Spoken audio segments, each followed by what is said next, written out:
likes the running back room. He told us that last week. I don't know what the rest of the Big Ten running back rooms are like, but ours is pretty good. What's your vantage point since you coach that position of those players at this point? Well, to me, I know we got some guys that have some playing experience, but I think we're still really in the development phase right now. I think that the important part is, we're having a little success at practice, but the reality is we have a lot of work to do from a developmental standpoint, right? And we're going to dissect the whole process with these guys. And it starts with eye development, understanding the run game, understanding the blocking schemes, and just being really detailed. I think the key to the position is being a detailed, oriented player based upon pass protection, understanding front structure and where your eyes and where the ball's supposed to insert. It's a lot of teaching, what I mean? It's a lot of information that they got to process.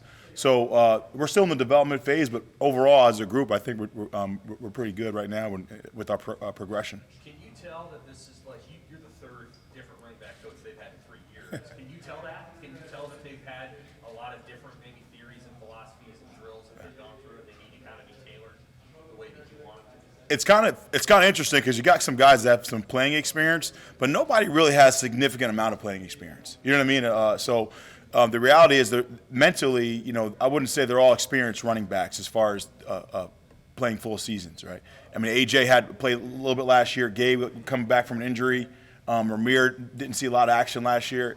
AG did, but that's really the first time in his career that he's really spent, got that many reps and that many carries. So the reality is, a lot of these guys still have not, developed. You know what I mean? As far as the full development process. So that's the reality. I mean, and I'm treating them as if they're young players that we're starting from the bottom, building the foundation. That's the key. I want to make sure we get through spring and head into camp with a great foundation.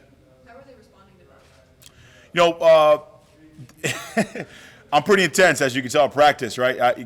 All of us, Coach Rule, we have a high standard of effort, what we what we expect from our guys, right? So, I am pretty intense in practice. I know that. So the number one thing is showing how much we care about them, right, off the field as well. I think that was our priority this offseason, making sure that they understand we're here for their development. We care for their development, and the friendships will come naturally.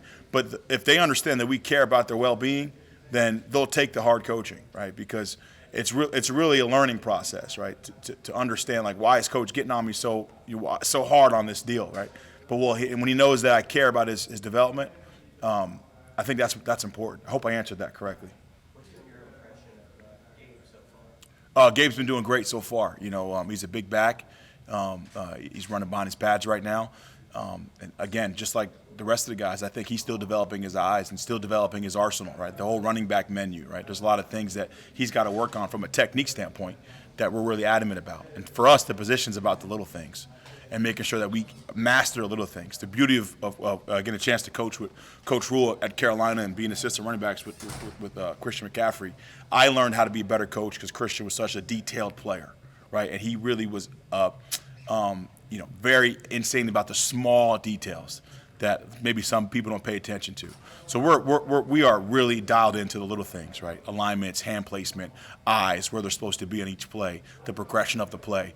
Really just trying to challenge them to really get the whole deal, the whole package. Is Ramir is he practicing in the slot as well as running back? How's that work with Ramir? I don't want to speak for Coach Rule in Satterfield, but I think we have plans to put the ball in his hands in multiple positions because he has that ability. What people don't realize about Ramir is how tough he is.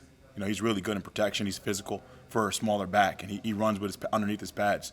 And dominant contact's been our theme and what we're trying to instill in our backs.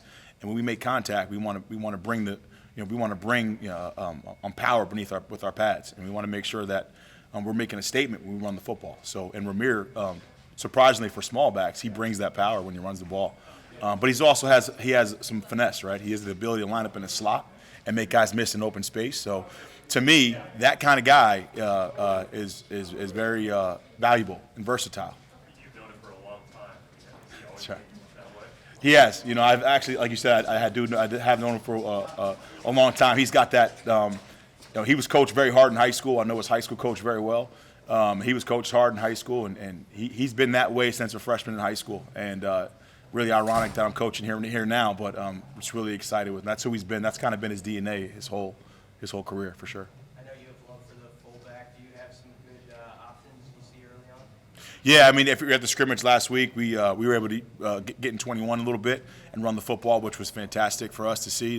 We got some guys that are willing to put their pads in there and knock guys off the spot and use physicality at the point of contact. That's the key for the fullback position, right? Understanding that, contact is going to happen, and you have to kind of take a boxer's mentality where you got to stay focused, right? Stay in tune to the block, using your technique, and not just get so riled up about the contact, right? So a lot of teaching still happening in that position, but we're getting places for sure. Who are a few of the names there, or is it hard? I know Coach Satterfield likes to move like tight ends sometimes. That's right. So is it For us, we got to be multiple, right? We got to be able to put guys in 12 and 21 and be able to play multiple positions and understand by formation and scheme where you line up, right? So really, everyone's got to be able to do it for sure. What do you see out of Anthony Grant just the last 3 weeks? Anthony Grant is, to me on the field, he's a warrior on the field. He plays, he loves football. I know that kid. He loves football. He loves running the football. I mean, he loves the game. And the reality is he's got a lot of ability where he's an explosive athlete. So the big thing for us right now is, again, kind of introducing the playbook, the new style of running, the new scheme, and preparing him for camp. You know what I mean? And the reality is, like, he's again, like the rest of the guys, have not had a significant amount of playing experience. Last year he ran for, I think, 990 yards, something like that. But that was his first year, right, doing that in his career, if I'm right? So he's still very, again, we just talked about the details, right? We have to teach the details. It's not just about how hard you can run at the position, right? You don't want, with running backs, you never really want to try to teach them how to run the football, right? You want to show them, like, where to run the football. Does that make sense? Like, they need to understand the philosophy of where the ball's supposed to insert, the timing, the blocking scheme, where their eyes are on the reads. So he's just like the rest of the guys. He's in that progression and development process right now.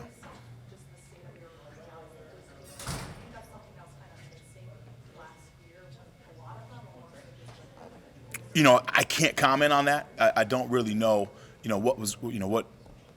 how they were coached or anything. I'm sure they did a great job with those guys. But from my perspective, our system and what our philosophy, we have to teach, right? We got to teach, and that's the place we're at right now. We're in the developmental process with them for sure. You like to use that blaster in practice, don't you? That's right. The boys? What's right? I mean, what's that? Do the boys like it when you take them over there? They do now. I think that's part of the teaching too, right? The mental part of it, the mentality part of it. For us, whenever we recruit or whenever we coach, we're looking for guys that with the right mentality. And I think the running back position starts with mentality. I'm always going to believe that way. I think that you have to run the ball. When you go to a store, right, and you buy Coca-Cola, you know exactly what that bottle is going to taste like. When you see our running backs, right, I want us to have a certain DNA that you know exactly what you're going to get when you see our guys play. And I think that's what Coach Rule and the whole team, I think that's kind of what I think his vision is as well. All the Nebraska football players, when we touch that field, I think he wants everyone and ourselves to know the brand. There's been a lot of conversation about accountability. We work for a lot of coaches. One thing that seems unique about Rule is he really coaches the coaches during practice. What's that experience like when you have a head coach that's just holds the coaches just as accountable as the players? Well, I think it's full transparency, right? I think, whenever you're working for a coach like Coach Rule or a guy that's big on family, right? You got to mean it, right? There has to be a certain level of care there because we are intense as a staff. And the number one thing that my players and our players and Coach Rule's guys have to understand is when we're coaching hard, it's coming from a place of care, right? Because this is a real thing here. This is not, something that we just put on a sign, right? The culture is a process and how we have to develop it. And it starts right there with building a relationship with your room and making sure your guys understand that where your intensity is coming from is a place of care. That's important. And it goes that way with coaching, right? Like Coach Rule wants it right? And it's about getting the X and O's and the mentality correct and the effort correct. And it's nothing personal. It's nothing. Once we're off the field, it's over. EJ, you came from UConn. Did you stay up watching basketball game last night? I sure did. I'm just really impressed by Donovan. Had a chance to kind of get to meet him throughout the recruiting process last year. when we recruited another player there, Victor Rosa. We went to their high school teammates. So I got a chance to meet Donovan throughout the recruiting process there, and really impressed by that kid and that team and Coach Hurley, and really happy for them. I was rooting them from afar. Really excited to see UConn come out on top. They played well the whole tournament, so it's awesome. Love it. All good? All right. Appreciate you guys.